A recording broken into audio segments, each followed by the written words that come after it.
Many people have asked that burning question, Meghan Markle for Queen, and in fact there was one person that truly felt that she had those regal, well shall we say, capabilities. You know who I'm talking about, and it appears that Meghan really did have her sights on becoming Queen.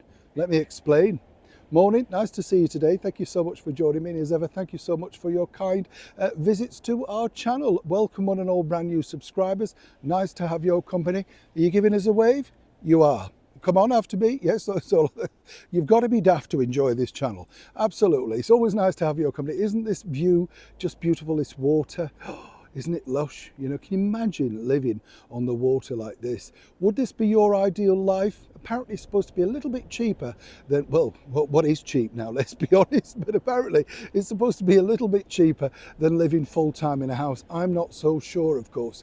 Now, one person that really wanted to live full-time in one house, preferably Buckingham Palace, was none other than wannabe Queen herself, Meghan Markle. Now, as ever, what's interesting about these stories, over a period of time, you learn the inside track from people that were working alongside Meghan, and at the time, you know, remember all of those staff that were let go? Well, we told you about them, and they're always ready to leak the story. You see, cast your mind back to when Meghan and Harry went on that now infamous trip to Africa, and everybody was kind of stunned at the fact that, you know, the problems that were coming forward, the stories that were leaked out about the difficulties of Meghan herself. And if you also recall, Meghan openly lied about the alleged fire in the nursery, leaving, of course, her son Archie, which really was just a farce, wasn't it? You know, it turned out to be like further down the corridor and was put out within a matter of seconds. In Meghan's eyes, of course, it was a big dramatic story. You get the picture.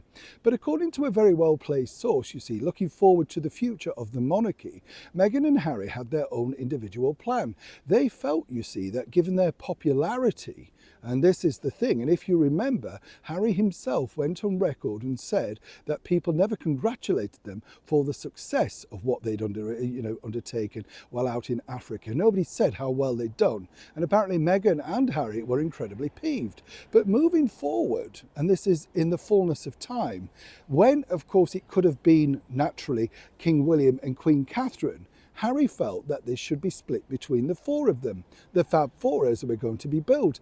Meghan herself thought this was an excellent idea. She felt that both ladies could be incredibly popular and could cement the future of the British monarchy. I kid you not. Now, this was apparently discussed. Now, one could only imagine how this literally went down on that summit. Now, if you think about it, how could this possibly work? It would never have worked, but of course there would have always been some kind of royal role inside the British monarchy for Harry and Meghan. That wasn't enough for Meghan, as we know. She didn't like living necessarily in the small cottage that she claimed wasn't big enough for her, and had her sights even just moving in alongside our reigning monarch of 70 years, Queen Elizabeth II. Well, the Queen put carbosh on that, obviously. But moving forward, it's fascinating to realise that actually they truly believe that. And according to some sources, still believe that today. At some point, Harry believes that he will be recalled back in order, alongside his wife, the cable TV actress Meghan Markle, to finally save what he would think of is the British monarchy.